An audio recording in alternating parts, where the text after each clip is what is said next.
Hello class 8, कैसे हैं आप सब। I hope you are fine. तो जैसा कि हम स्टार्टिंग के 2 लेक्चर में अपने क्या क्या देख के आए थे, हम मिनरल्स के बारे में पढ़ के आए थे और अब हम पढ़ रहे थे पावर रिसोर्सेज। तो पावर रिसोर्सेज में हमने 2 टाइप के देखे थे, कौन से?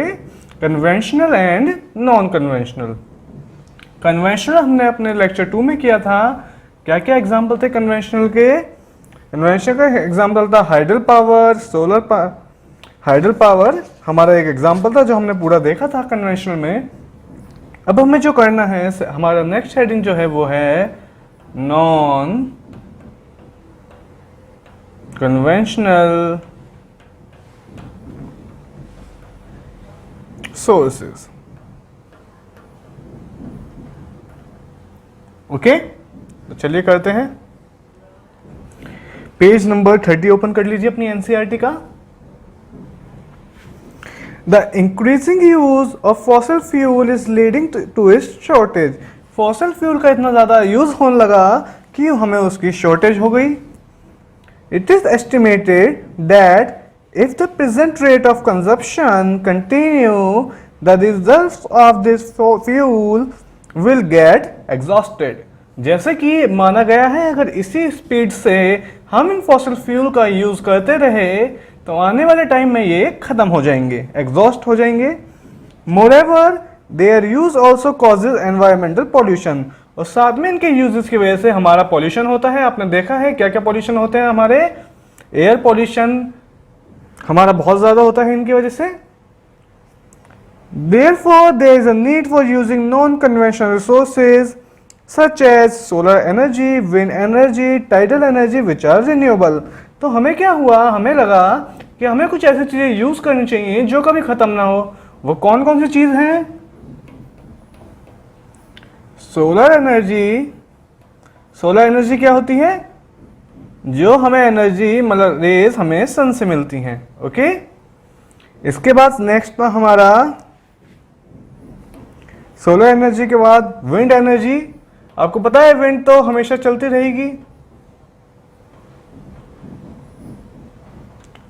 विंड एनर्जी के बाद जो हमारा अगला था वो था टाइडल एनर्जी। टाइडल एनर्जी मतलब टाइड्स होती है ना पानी में, उन टाइड्स से भी हम एनर्जी या इलेक्ट्रिसिटी की फॉर्म में उसे यूज कर सकते हैं।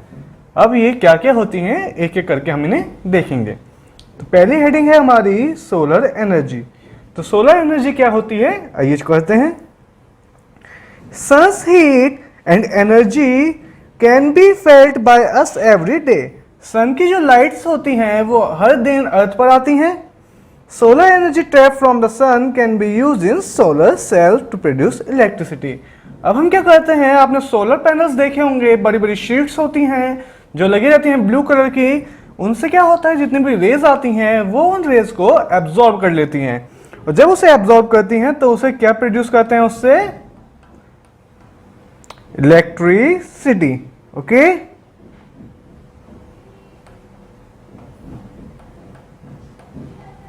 इसके बाद many of these cells are joined into solar panel to generate power for heating and lighting purpose। और फिर ये इलेक्ट्रिसिटी हम क्या कर देंगे, हम पावर जनरेट करेंगे और इसे कैसे यूज करेंगे, लाइटिंग के पर्पस से, मतलब उजाला करने के लिए बिजली की तरह हम इसे यूज करेंगे। इसमें क्या होता है, सोलर एनर्जी में हम बहुत ज्यादा क्या लगाते हैं, सोलर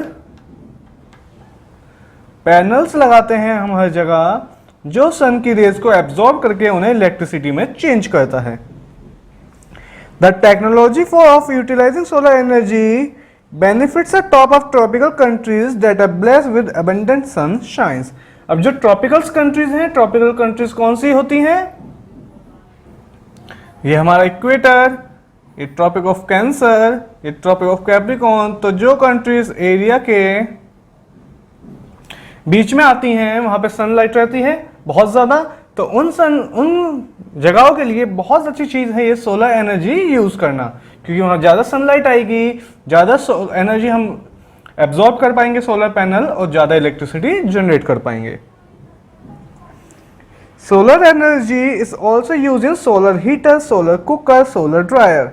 अलग अलग इलेक्ट्रॉनिक आइटम्स में ये यूज होती है। जो हीटर्स होते हैं, सोलर कुकर्स भी होते हैं, ड्रायर्स भी होते हैं, और ये लाइटिंग और ट्रैफिक सिग्नल में भी आजकल यूज होती है। आपने देखा होगा ट्रैफिक सिग्नल जब होते हैं तो ट्रैफिक सिग्नल के ऊपर आप एक प्लेट लगी हुई देख सकते हैं, वो इसलिए ही होती है कि वो सोलर पैनल से चल सके।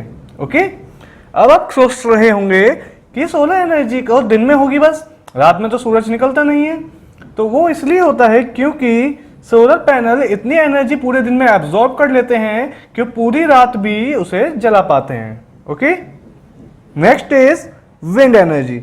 आप एक डायग्राम भी देख सकते हैं किसका, solar hydro electric project Jammu and Kashmir में। सेकंड है विंड एनर्जी। ऊपर आपको एडवांटेज और डिसएडवांटेज दी हुई है किस किस चीज की, विंड एनर्जी की, सोलर एनर्जी की, टाइडल एनर्जी की, और इनके फिर nuclear energy, biogas and geothermal energy. ये एग्जांपल है हमारे किसके, नॉन कन्वेंशनल के। तो आप इन्हें देख लीजिएगा एक बार, इनका एडवांटेज और डिसएडवांटेज क्या क्या है। अब हम आएंगे विंड एनर्जी पे। Wind is an exhausting source of energy. Windmills have been used for grain and lifting water since time immemorially. That means wind energy बहुत ज़्यादा टाइम पहले से भी यूज हो रही है। कैसे यूज होती है, एक तरह से सोर्स ऑफ एनर्जी की तरह यूज होती है ये। The high speed wind rotate the windmill which is connected to a generator to produce electricity. तो इसमें क्या होगा, जैसे इसमें सोलर पैनल थे वैसे हमारे विंड एनर्जी में क्या हुआ, हमारे हुए इसमें विंड मिल, विंड मिल्स। तो आपने देखा होगा क्या होता है, बहुत इस तरह का आपने स्ट्रक्चर देखा होगा कहीं ना कहीं जरूर। इस स्ट्रक्चर में क्या होता है, हवा चलती है, ये गोल गोल घूमता है और इसी वजह से एनर्जी जनरेट होती है, इलेक्ट्रिसिटी जनरेट होती है। Wind frames having cluster of such windmills are located in coastal region in the mountain pass where are strong and steady wind flow. That means ये ज्यादातर कहाँ पे होंगे, या तो कोस्टल एरियाज में होंगे, नदी समुद्र के किनारे, या फिर ये होंगे माउंटेन्स पर, क्योंकि वहां ज्यादा तेज हवा चलती है किसके मुकाबले, प्लेन के मुकाबले। इसके बाद आप देखेंगे इसमें wind frame are found in, कहाँ पे सबसे ज्यादा यूज होते हैं ये, नीदरलैंड में, जर्मनी में, डेनमार्क में, यूएसए में, स्पेन में। इंडिया में इनका इतना यूज नहीं है अभी। इंडिया में सोलर एनर्जी लोग ज्यादा यूज करते हैं इन तीनों में से। ओके, नेक्स्ट है हमारा एक एक्टिविटी आपको सोलर कुकर की दी हुई है, वो आप रीड करेंगे एक बार। इसके बाद है हमारा न्यूक्लियर पावर। एक नॉन कन्वेंशनल हमें को दी हुई है, कौन सी, न्यूक्लियर पावर। न्यूक्लियर पावर अब हमारी क्या होती है, चलिए देखते हैं कौन सी चीज हम देखेंगे हम, न्यूक्लियर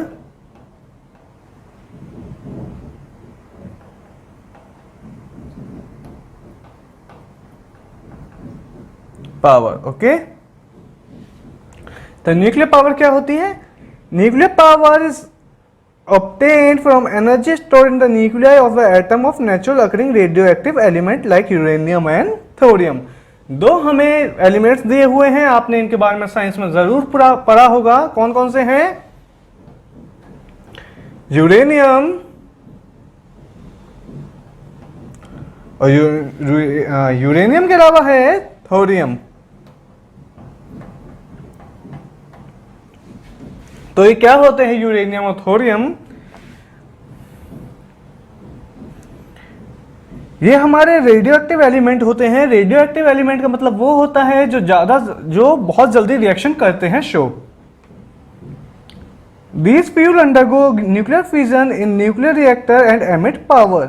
एक न्यूक्लियर रिएक्टर बनाया जाता है इनके लिए, जिसमें इनकी रिएक्शन होती है। उसमें क्या होगा, ये एक रिएक्शन शो करेंगे जिसे बोलते हैं न्यूक्लियर फ्यूजन। फ्यूजन मतलब होता है जब चीजें आपस में टूट जाती हैं। दो चीज है फ्यूजन एंड फिजन। तो इसमें क्या होगा, जो एलिमेंट होते हैं इसके अंदर के एटम्स, आपको पता है कोई भी हमारा एलिमेंट है तो उसमें इलेक्ट्रॉन्स होंगे, प्रोटॉन होंगे और न्यूट्रॉन होंगे, वो मिलकर हमारा क्या बनाएगा, एक एटम। तो जो एटम्स होते हैं वो आपस में रिएक्शन करते हैं, और जब वो रिएक्शन करते हैं तो वो इतनी तेजी से रिएक्शन करते हैं कि वो एनर्जी जनरेट करते हैं। यही सेम रिएक्शन हमारी होती है सन पर, जिस वजह से हमें सन जलता हुआ दिखता है। वहां पे ये कंटिन्यू होती रहती है, जिस वजह से वहां पे हमें इतना दिखता है। लेकिन न्यूक्लियर रिएक्टर में क्या होता है, हम अपनी मर्जी से जितना हम डालेंगे उतनी ही रिएक्शन शो होगी।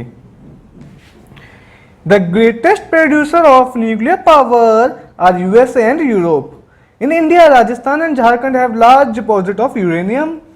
Thorium is found in large quantities in Mozambique and Kerala. Nuclear power station India में कहाँ कहाँ है? कलपकम तमिलनाडु में, तारापुर महाराष्ट्र में, राणा प्रताप सागर कोटा में, और नरोरा उत्तर प्रदेश में, कायगा कर्नाटका में। ये हमें कुछ न्यूक्लियर पावर रिएक्टर की जगह दी हुई है जहाँ पे ये चीज़ें होती हैं। ये खुली जगह में नहीं हो सकती, इसके लिए बहुत ज़्यादा ऐसी जगह चाहिए होती है जहाँ पे पॉपुलेशन ना हो। ओके, इसके बाद जो नेक्स्ट है हमारी, वो है जियो थर्मल। Okay, geothermal energy. अब जियोथर्मल एनर्जी क्या है हमारी, इसमें आप डायग्राम देखेंगे नीचे, न्यूक्लियर एनर्जी का क्या हो रहा है, जहां हीट फ्रॉम फ्यूजन, वहां पे रिएक्शन होगी, रिएक्शन हो गई, हीट रिलीज होगी। जो हीट है वो हॉट वाटर की फॉर्म में जाएगी हमारी, कहां? दूसरे ब्लॉक में। फिर वहां से स्टीम की फॉर्म में टरबाइन घूमेगा, और टरबाइन घूमने से जनरेट होगी हमारी इलेक्ट्रिसिटी। ओके, जो टरबाइन होता है, जैसे ये है, उसकी तरह एक टरबाइन होगा, वो जितनी तेज घूमेगा उतनी तेज हमारी इलेक्ट्रिसिटी जनरेट होगी। तो हमारी जियोथर्मल की बात हो रही है। जियोथर्मल एनर्जी क्या होती है? Heat energy obtained from the earth is called geothermal energy. इससे हमने हीट बनाई, ये हमने रिएक्शन करवाई थी। यहां पे क्या होगा, हमारी जो अर्थ है उसके अंदर गर्मी होगी, हीट होती है हमारी अर्थ में। हमें पता है जितना हम नीचे जाएंगे कोर की साइड उतनी ज्यादा गर्मी बढ़ती रहेगी। इसी वजह से अर्थ जो होती है हमारी नीचे से हीटअप होती है, तो उस एनर्जी का भी हम यूज करते हैं। कैसे? The temperature in the interior of earth rise steadily as we go deeper. जितना हम गहरा जाएंगे उतनी ज्यादा एनर्जी बढ़ेगी। Sometimes this heat energy may surface itself in the form of hot spring। और इसी वजह से खुद भी कभी कभी हॉट स्प्रिंग की फॉर्म में बाहर आ जाती है। न्यूयॉर्क में, अमेरिका में बहुत जगह हॉट स्प्रिंग दिखती हैं, आपने देखा होगा। कहीं कहीं से एकदम गर्म पानी का फव्वारा सा निकलता है, उसे ही बोलते हैं hot spring. This heat energy can be use to generate power. और ये जो हीट एनर्जी होती है इसे भी हम पावर की तरह यूज कर सकते हैं। कैसे? Geothermal energy in the form of hot spring has been used for cooking, heating and bathing। जो गर्म पानी निकल रहा है उसे हम कैसे कैसे यूज कर सकते हैं? हम उसे खाने बनाने के लिए यूज कर सकते हैं, क्योंकि ग्राउंड वाटर ही तो है वो। उसे हम हीटिंग के लिए यूज कर सकते हैं, उसे हम नहाने के लिए यूज कर सकते हैं बहुत सालों तक। यूएसए के पास सबसे बड़ा जियोथर्मल पावर प्लांट है। उसके बाद New Zealand, Iceland, Philippines and central America. In India geothermal plants are in Manikaran in Himachal Pradesh. आपने मणिकर्ण का नाम सुना होगा, वहां पे एक मंदिर है फेमस, उस मंदिर में ही ये हॉट स्प्रिंग देखी जाती है। And Puga valley in Ladakh. आपको एक फिगर दी हुई है, geothermal energy in Manikaran, cooking food with the help of geothermal energy. इतना ज्यादा गर्म पानी है, इतनी ज्यादा भाप है कि वहां पर खाना भी बना रहे हैं लोग उसकी वजह से। जियोथर्मल एनर्जी हमारी कैसे होती है आप देखेंगे, नीचे से आपको स्टीम निकल रही है एक जगह से, तो वहां पे वेल बना दी जाती हैं।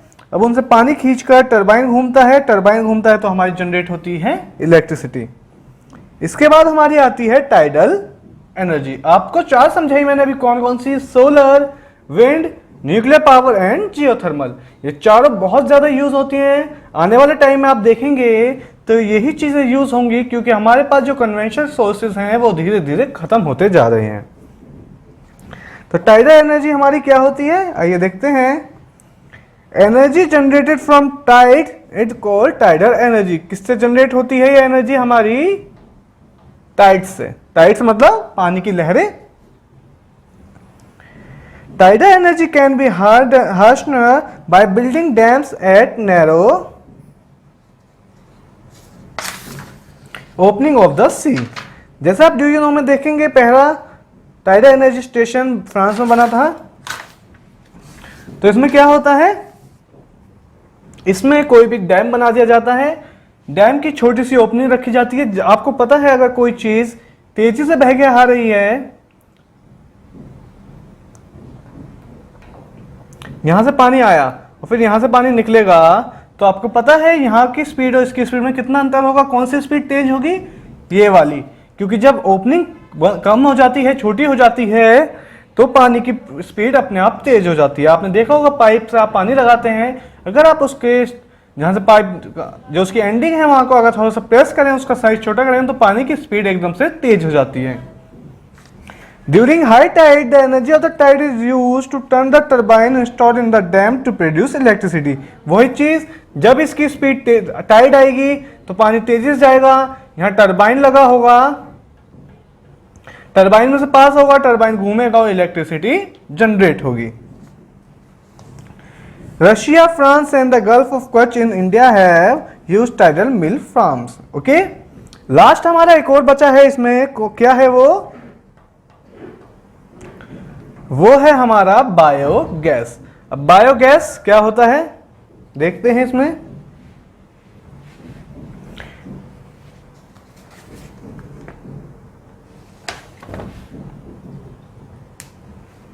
तो अब हम देखेंगे बायोगैस के बारे में, बायोगैस क्या होती है।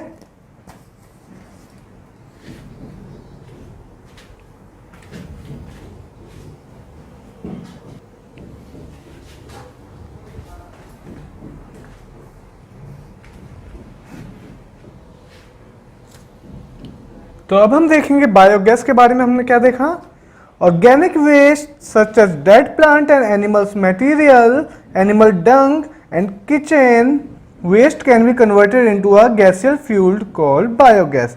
गैसियल फ्यूल मतलब जो हमारे अपना कैरोसिन वगैरह, ये सब चीजें खाना पकाने के लिए, ये सब चीजें हम यूज कर सकते हैं। कैसे, बायोगैस की फॉर्म में, जैसे कि कोई भी एनिमल्स के डेड प्लांट होगा, कोई एनिमल का वेस्ट होगा, एनिमल डंग होगा, उनको हम एक जगह यूज कर देते हैं, एक जगह रख देते हैं, जिसकी वजह से उसमें से कौन कौन से gas, methane, CH4 and CO2 निकलती हैं, जिनका हम आगे चल के यूज करते हैं। कैसे कैसे करेंगे। The organic waste is decompose by bacteria in biogas digest to emit biogas which is essential a mixture of methane and carbon dioxide. Biogas is an excellent fuel for cooking and lighting and produce huge amount of organic manure each year. तो biogas हमारी किस लिए use हुई, cooking के लिए, cooking के अलावा हमारी यूज हुई लाइटिंग के लिए, और लाइटिंग के अलावा हमारी यूज हुई ऑर्गेनिक मैनर, मतलब दैट मीन्स एग्रीकल्चर में बहुत ज्यादा खाद आप जिसे कहते हैं यूज होती है। Energy is everywhere but we can see that harnessing this energy is both difficult as well as costly. Each one of you can make a difference by not wasting energy. Energy save is energy generated, act now and make brighter energy future. तो आप देखेंगे कि हमारे आसपास कितनी जगह हैं, कितनी चीजें हैं जिनसे हम अलग अलग तरह की एनर्जी बना सकते हैं, लेकिन कभी कभी वो महंगा हो जाता है, कॉस्टली हो जाता है। तो हमारे पास जो एनर्जी अवेलेबल है हमें उसे सेव करना चाहिए, बचा के रखना चाहिए। जैसे आप अपने घर से बाहर निकलते हैं, अपने रूम से फैन ऑफ कीजिए, लाइट ऑफ कीजिए हमेशा। टैब आपका होता है, अगर टैब खुला रह जाता है, पानी टपक रहा होता है, तो उस टैब को बंद करिए। ये सब चीजें आपको करने की जरूरत होती है। ओके, तो यहां हमारी चैप्टर खत्म होता है। तो चलिए हम इस चैप्टर की एक्सरसाइज स्टार्ट करते हैं। ओके, अपनी बुक की एक्सरसाइज ओपन कर लीजिए। बुक में पहला question, answer the following questions. Okay, तो पहले का हमारा है फर्स्ट का A, name any 3 common minerals used by you every day. कोई से भी 3 ऐसे मिनरल्स का नाम बताइए जो आप डे बाय डे यूज करते हैं। तो सबसे पहला गोल्ड, सॉल्ट, नमक हर चीज में चाहिए होता है, एंड पेट्रोलियम। ओके, ये हमारी डे टू डे लाइफ में बहुत ज्यादा यूज होते हैं। इसके बाद नेक्स्ट क्वेश्चन है, what is an ore, where are the ore minerals generally located. और हमारी क्या होती है, तो हमें पता है और हमारी वो मिनरल्स हैं जिनमें से हम मेटल्स निकाल रहे हैं। ओके, इसके अलावा आप देखेंगे ये अलग अलग जगह पर अलग तरीके की मिलती है। इग्नियस रॉक में, मेटामॉर्फिक में और बाकी की सेडिमेंट्री में। The ores of metallic minerals are found in igneous and metamorphic rock mainly, और हमें मिलती है इग्नियस में एंड मेटामॉर्फिक में। ये सब हम चैप्टर में पढ़ के आए हैं, तो आई होप आपको इसमें कोई दिक्कत नहीं हो रही होगी।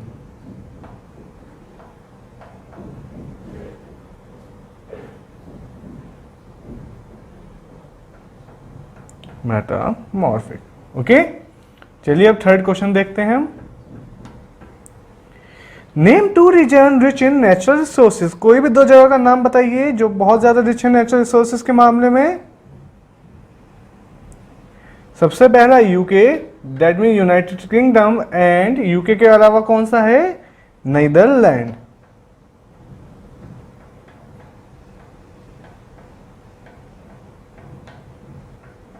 ओके, फोर्थ देखते हैं हम।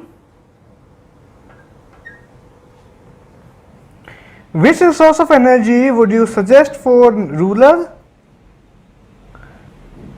areas, coastal areas and arid region? कौन से आप चाहेंगे कि कौन सी सोर्स ऑफ एनर्जी यहाँ पे अवेलेबल हो? तो रूरल में क्या होनी चाहिए? मेनली रूरल में होनी चाहिए हमारी बायोगैस,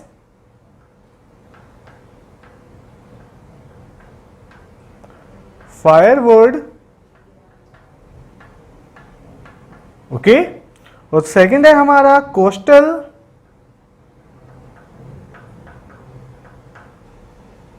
कोस्टल में हमारी कौन कौन सी होनी चाहिए? कोस्टल में हमारी विंड एनर्जी चल जाएगी हमारे पास। आपको पता है कोस्टल एरिया में विंड कितनी चलती है? थर्ड है हमारे पास एरिड। अब एरिड रीजन कौन से होते हैं बताइए मुझे। सबसे पहले एरिड रीजन तो हमें पता होने चाहिए क्या होते हैं। तो एरिड रीजन वो होते हैं जहां पर जियोथर्मल एनर्जी पावर मिल जाती है, माउंटेन्स की तरह एक तरह से। तो जियो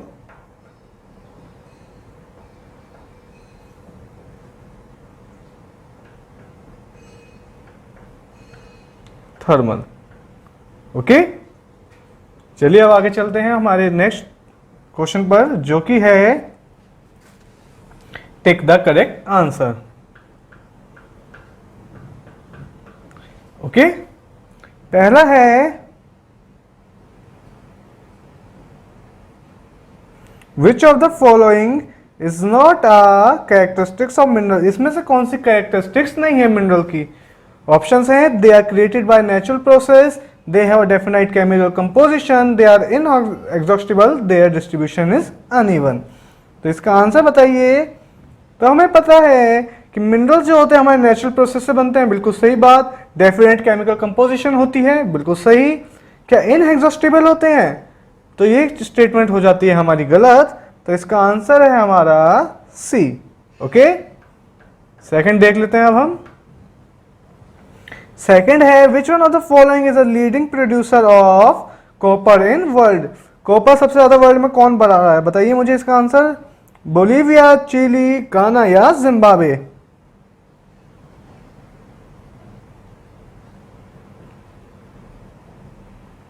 बताइए इसका आंसर। तो इसका आंसर है हमारा D, that is Chile, okay. अब हम आ जाएंगे हमारे थर्ड वन पर। थर्ड है हमारा which one of the following a practice will not conserve LPG in your kitchen. इनमें से कौन सी चीज में एलपीजी का यूज नहीं होता? Soaking the dal for some time before cooking it, दाल को भिगोना। Cooking food in pressure cooker, cooker में बनाना। वेजिटेबल्स को काटना। Lightning the gas of cooking, cooking food in open pan kept on low flame. तो इनमें से कौन सी चीज हमारी एलपीजी पे कंजर्व नहीं होती, मतलब एलपीजी हमें नहीं बचती? तो वो चीज है ऑप्शन नंबर डी, जो है cooking food in a pan kept on low flame. क्योंकि जब फ्लेम जलाएंगे तो हमारा एलपीजी यूज होगी ही होगी, ओके।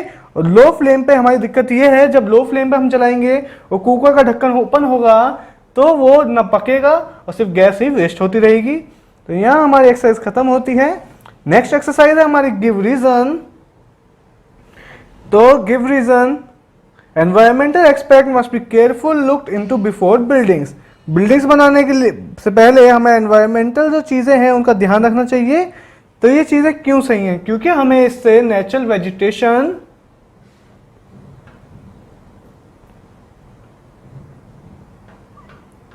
हमें क्या क्या बचाना होता है जब भी जैसे कोई कंस्ट्रक्शन हो रहा है, फॉर एग्जांपल डैम का, इंडस्ट्री बन रही है डैम, तो डैम पे हमें क्या देखना होगा? वहां के आसपास फॉरेस्ट, नेचुरल वेजिटेशन, इन सब चीजों का हमें ध्यान रखना पड़ता है। Okay, forest, animals.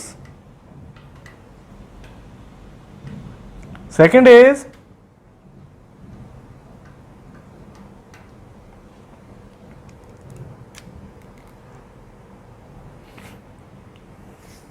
Most industries are concentrated around the coal mines. Coal mine के पास ज्यादा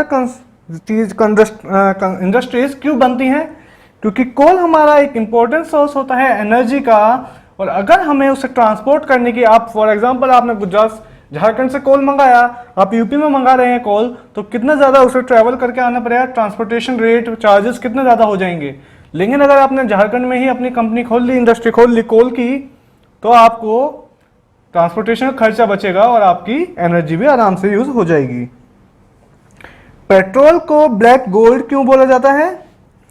क्योंकि जितना ज्यादा गोल्ड हमारे नॉर्मल ह्यूमन बीइंग के लिए जरूरी हो गया आज के टाइम पे, खासकर इंडियंस की बात जब हम करते हैं तो हम गोल्ड को बहुत ज्यादा बचा के रखते हैं। इसीलिए पेट्रोल जो है हमारा इंडस्ट्रीज के लिए उतना ज्यादा इंपॉर्टेंट हो गया है, क्योंकि कोई भी व्हीकल, कोई भी मशीन पेट्रोल या डीजल के बिना नहीं चल पाती। इसी वजह से पेट्रोल को हमारा ब्लैक गोल्ड बोला गया, क्योंकि वो ब्लैक भी होता है। Next is quarrying can become a major environmental concern. Quarrying हमारा एनवायरमेंटल कंसर्न बन सकता है। ऐसा क्यों? क्योंकि क्वारिंग में क्या होता है, आपने देखा था क्वारिंग हमारा माइनिंग का एक माइनिंग, ड्रिलिंग, क्वारिंग। तो क्वारिंग क्या था? जब हम ऊपर का हल्का सा छेद कर देते हैं, अपना हल्का सा गड्ढा कर देते हैं, तो उस गड्ढे की वजह से क्या होता है, आसपास एरिया में बहुत ज्यादा डस्ट पार्टिकल हो जाते हैं छोटे छोटे, और डस्ट पार्टिकल वहां पे सांस लेने में दिक्कत कर सकते हैं। इसी वजह से क्वारिंग नेचुरल वेजिटेशन या फिर जो वाइल्ड एनिमल्स होते हैं उनके लिए नुकसानदायक होती है। इसके बाद हमारी दो एक्सरसाइज और हैं। एक्टिविटी तो आपको खाली रीड ही करनी है, और डिस्टिंग्विश बिटवीन द फॉलोइंग, ये आपके लिए होमवर्क है। तो यहाँ इसके आंसर आपको सीधा सीधा चैप्टर में मिल जाएंगे। तो यहाँ हमारा थर्ड चैप्टर खत्म होता है। अब हम मिलेंगे आपसे नेक्स्ट चैप्टर के साथ। तब तक आप इसे रिवाइज कीजिए, याद कीजिए। Bye bye, take care.